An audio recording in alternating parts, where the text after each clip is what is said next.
The referee to offer instructions, third man in the ring, Brian McMahon. Officiating as ringside judges, we have Don Marks, Craig Waller, Gary Dean. Thank you. Good luck. Timekeeper counting of the knockdown, Alex Fraser, Evan Pussell. And the drama continues here at the Hordern Pavilion.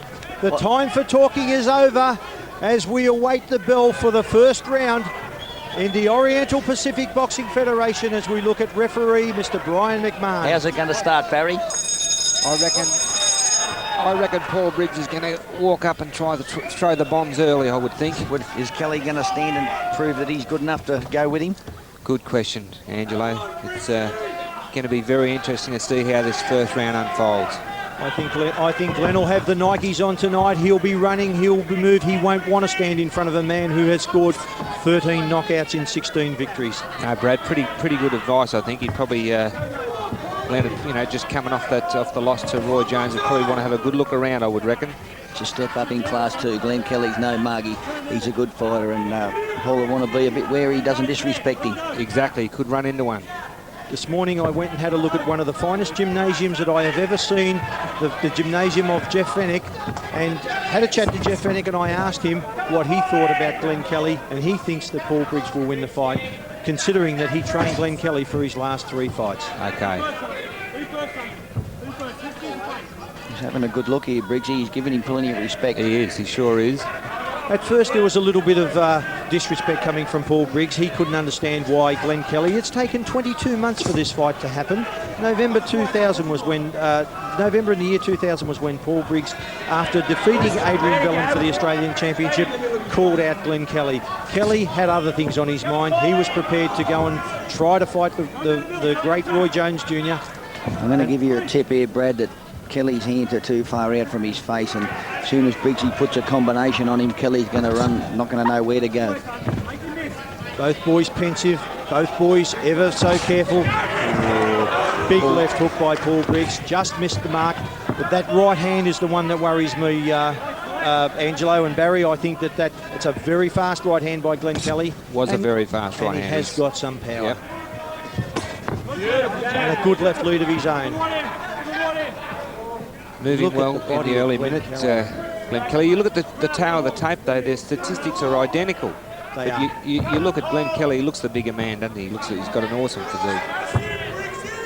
He's burning up a bit of fuel already, Glen, with all the moving. He's moving 3 to 1 here. Well, the other thing is that I was a little concerned about is that Glen hasn't fought since February the 2nd when he suffered the first loss to Roy Jones Jr. But Paul Briggs has had 3 championship fights in that time, capturing the OPBF title and then successfully defending it on 2 occasions. And there's that murderous right hand that Paul needs to be a little bit careful of. Paul Briggs looking for an opening. At the moment, Glen Kelly not giving it to him. Glen fighting very well at the moment. He's working hard and he's reaping the rewards of his efforts in this round. Well, as Paul said in his press conference, that as we get inside at 10 seconds for the very first round, Paul Briggs smiles at Glen Kelly and says, "Is that the best that you can do?" A very even round. Not much in that round, I tell you. You know, we've got a real feeling out round, I reckon. And you scored it an even round, Barry? I scored it an even round. How did you see it, Angelo? Definitely did. I actually thought that Paul Briggs might have just shaded the round, considering that he got off first with those first couple of very good left hands. And as we go to the replay, the slow motion replay, you'll see there's that big right hand of Glen Kelly that will be ever so dangerous. Brad, I don't think either fighter really scored a clean shot. There was a good left hook tried by Briggs, but I don't think either fighter really scored a clean shot in the opening round there. I think Glen got a bit of confidence from that round.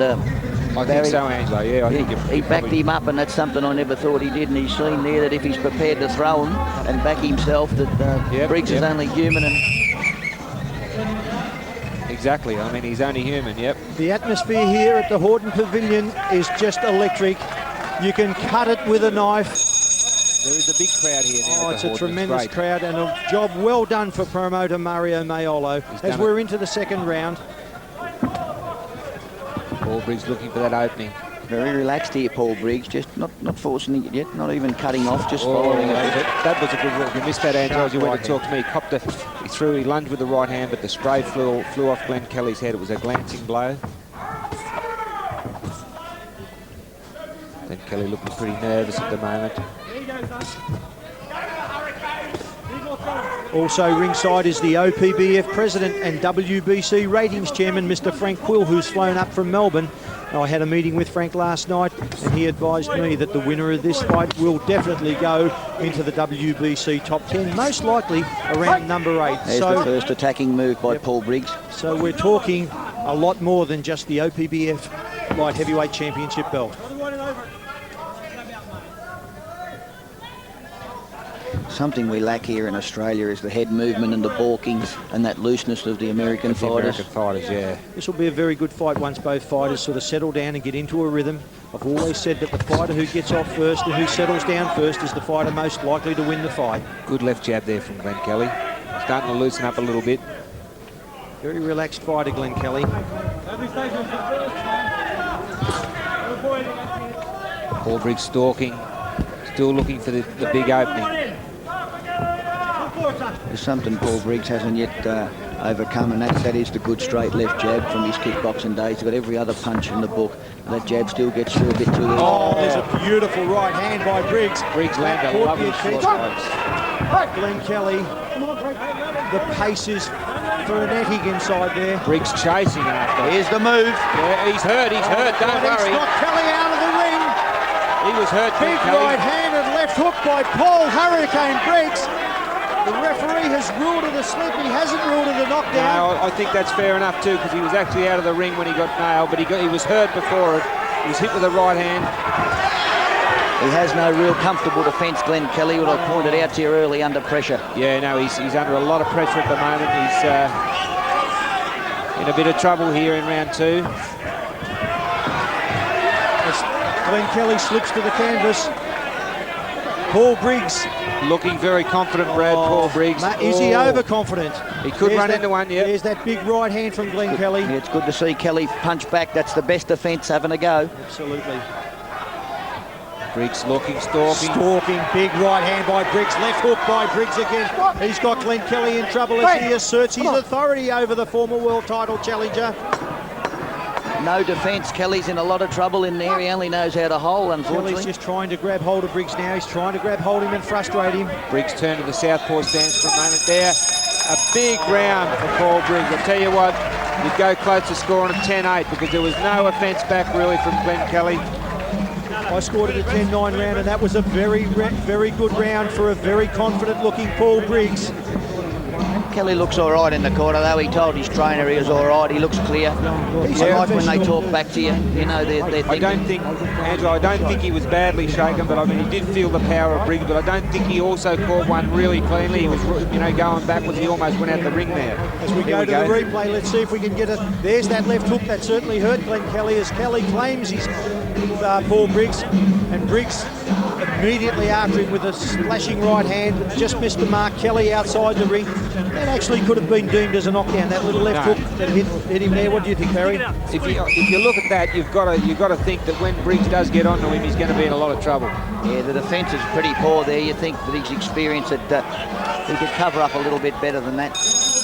All the talking has been done as we go into the third round. Glen Kelly welcomes Paul Briggs at centre ring with a big right hand of his own. He said, "I'm all right. Need some of this." Stop that. Paul Briggs leaning back a little on that right hand, on that right foot, I should say, which opens the way for Glen Kelly to come over the top with the right hand. Very cagey fighter, Glen Kelly. Slapping body shot there. I'd say the danger for Briggs is that lightning fast right hand of Kelly's. Yes, I agree, Barry. That is the danger punch. Kelly's doing very good when he punches. I'm surprised he doesn't throw more punches to try and control the fight. He's landing very well. I think Briggs looks better when he goes first, and he puts Kelly off his game by going first. He can't set himself. In the southpaw stance now, Paul Briggs. Yes. Oh, there it is. That right hand is doing the damage for Paul Briggs. Briggs is ambidextrous. He can change. I've watched him spar in the gym, and he can change from southpaw to orthodox. in a flash and you don't even realise it. Does it with style, yeah. He does. That's from very kickboxing. professional fighter. Yeah, well, he has that open stance, Angelo. Not many